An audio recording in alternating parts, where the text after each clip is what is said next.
Abani sir, শুভ দাশগুপ্ত। ছাত্র পড়ানোই অবনী স্যারের খ্যাতি ছিল খুব। দূর দূর থেকে ছাত্ররা আসত অবনী স্যারের কাছে অঙ্ক, ফিজিক্স, কেমিস্ট্রি পড়তে।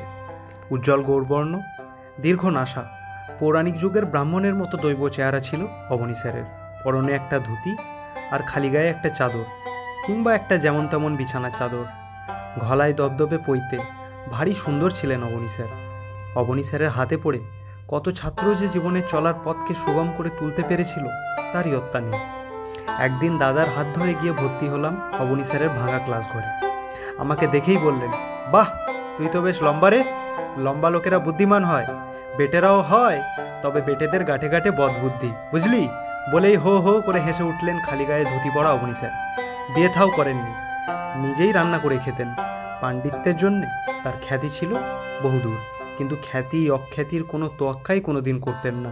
বলতেন, যার যা কাজ সেটা ঠিকমতো করাটাই ধর্ম।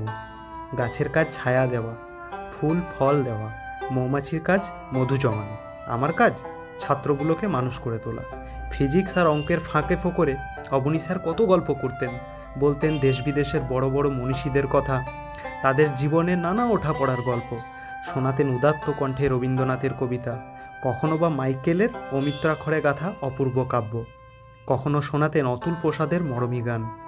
লেখাপড়ার হাত ধরে চলতে চলতে আমাদের বোধ আর মননে অবনী স্যার এঁকে দিতেন পৃথিবীর আসল চেহারাটার ছবি।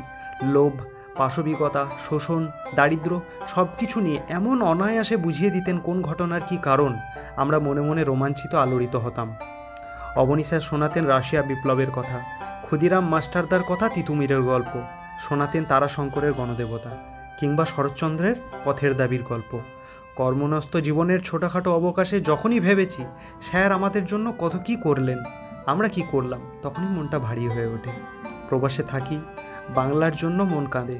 বন্ধু আত্মীয় অনেকের কথাই ঘুরে ফিরে মনে আসে। অবনী স্যারের কথাও খুব মনে পড়ে। পুজোর ছুটিতে বছর 5 আগে সেবার দেশে ফেরার আয়োজন করলাম।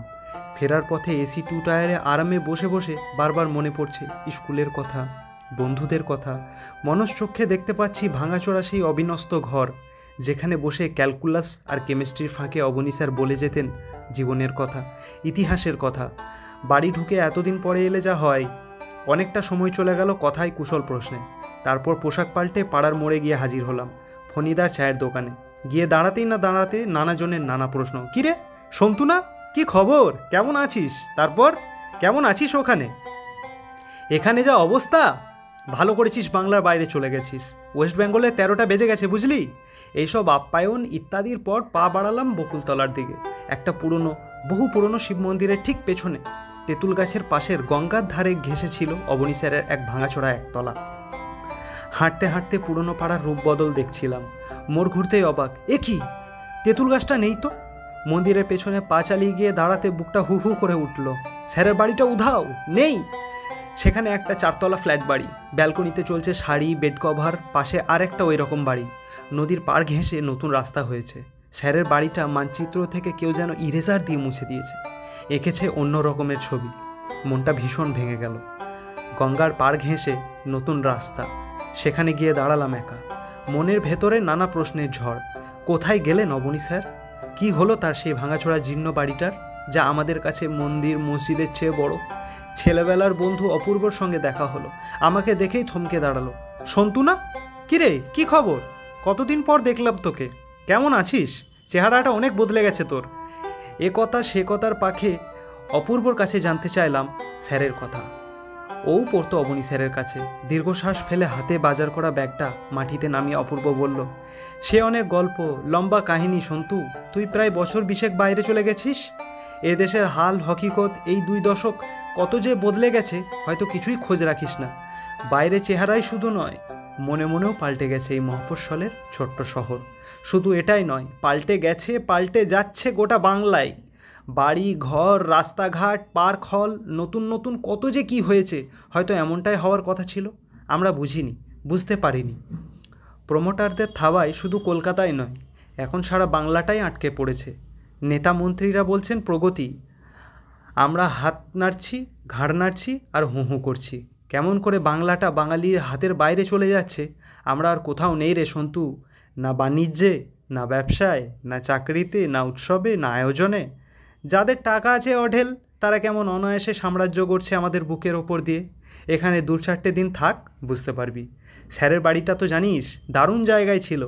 এই গঙ্গার বাঁকের পাড়েই চারিদিকে খোলা এমন লোভনীয় জমি, লোভ তো হবেই। একসময় শুরু হলো স্যারের জমিটা কিনে নেওয়ার জন্য চাপাচাপি। স্যারকে তো জানিস, এক কথাই না বলে দিয়েছিলেন। বলেছিলেন 4 পুরুষের ভিটে আমার, কোটি টাকাতেও হাতছাড়া করব না। আর টাকা নিয়ে কি করব আমি? একা মানুষ, সপাকাহার করি। পড়াশোনা ছাড়া আর কোনো টান নেই জীবনে। কি হবে বাড়ি বেচে? তাছাড়া যাবই বা কোথায়? কথায় যখন হলো না, তখন শুরু হলো অন্য উপায়ে উচ্ছেদের চক্রান্ত। দিনের পর দিন কি দুঃসহ যন্ত্রণা যে স্যারের ওপর দিয়ে চাপিয়ে দেওয়া হলো, আমরা নিরুপায় চোখে দেখেছি। রাজনীতির বড় বড় দাদারা, যাদের আশ্রয় আর প্রশ্রয়ে প্রমোটার চক্রের জন্ম ও বিকাশ, তারাও লেগে পড়লো স্যারের পেছনে। বিদ্ধ হয়ে পড়েছিলেন। সে সময় চোখটাও গিয়েছিল খারাপ হয়ে। খুব একটা ছাত্রও পড়াতে পারতেন না, শরীরটা ভেঙে পড়েছিল। একদিন আমাকে ডেকেছিলেন, বলেছিলেন, আমি কি তোমাদের জন্য কিছুই করিনি? আমাকে উচ্ছেদ করে তাড়িয়ে দিতে চাইছে একদল অর্থলোভী পিশাচ। তোমরা, আমার ছাত্ররা, কি পারো না একটু রুখে দাঁড়াতে? স্যার বলেছিলেন আর কেঁদেছিলেন, সন্তু, আমরা সত্যিই পারিনি। ছাপোষা কেরানি সাধারণ মানুষ আমরা। এই বিরাট পাপচক্রের বিরুদ্ধে কিছু প্রতিরোধ করা আমাদের সাহসে কুলোয়নি। তাছাড়া তোর কাছে স্বীকার করতে বাধা নেই সন্তু, আমরা আসলে যে যার নিজের জীবনযাপনের সমস্যা নিয়ে এত জেরবার হয়ে থেকেছি। চারপাশে ছাঁটাই, লে অফ, লক আউট, ভিআরএস, জিনিসপত্রের আকাশছোঁয়া দাম, অসুস্থতায়, বিপন্নতায়, দিশেহারা, হেল্পলেস। আমরাও স্যারের ব্যাপারটাই ঢুকতে চাইনি। স্যারকে তো জানিস, জীবনে চাকরি করেননি অন্যের হুকুম শুনতে হবে বলে।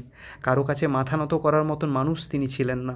সেবার অঘ্রাণ মাস, ঘন শীতের রাতে হঠাৎ হই হট্টগোলে ঘুম ভেঙে গেল। বারান্দায় এসে দেখি বকুলতলার আকাশ দগদগে লাল। লোকজনের প্রচণ্ড চেঁচামেচি, আর্তনাদ। আগুনে জ্বলছে দাউ দাউ করে। ছুটে পথে নামলাম। সন্তু, সেই দৃশ্য তুই ভাবতে পারবি না। দাউ দাউ করে জ্বলছে স্যারের ভাঙাচোরা বাড়ি। পাড়ার লোকেরা চেষ্টা করেছিল, কিন্তু তারা শুধু অবনী স্যারকে বাইরে আনতে পেরেছিল। স্যারের প্রাণের ধনশত বই আগুন পুড়ে ছারখার হয়ে গেল। দাঁড়িয়ে বুক ফাটানো আর্তনাদে স্যার বলেছিলেন, ওরে বইগুলো বাঁচা, বইগুলো। না রে সন্তু, আমরা বাঁচাতে পারিনি। রাগে, ক্ষোভে, দুঃখে আমার হাত পা অবশ হয়ে আসতে লাগলো। বললাম, অপূর্ব, চুপ কর, চুপ কর।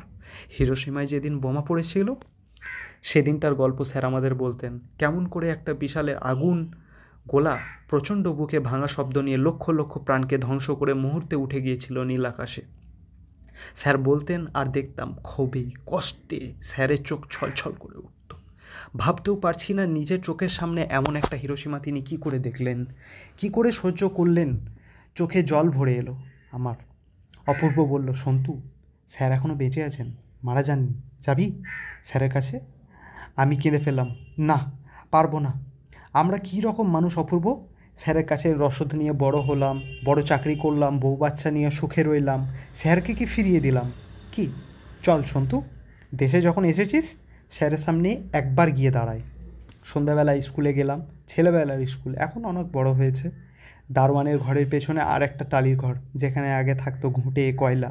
সেই অন্ধকার স্যাঁতস্যাঁতে ঘরের বিছানার ওপর একটা মানুষ, শীর্ণ পোড়া কয়লার মতন ফ্যাকাশে, বসে আছেন আমাদের অবনী স্যার।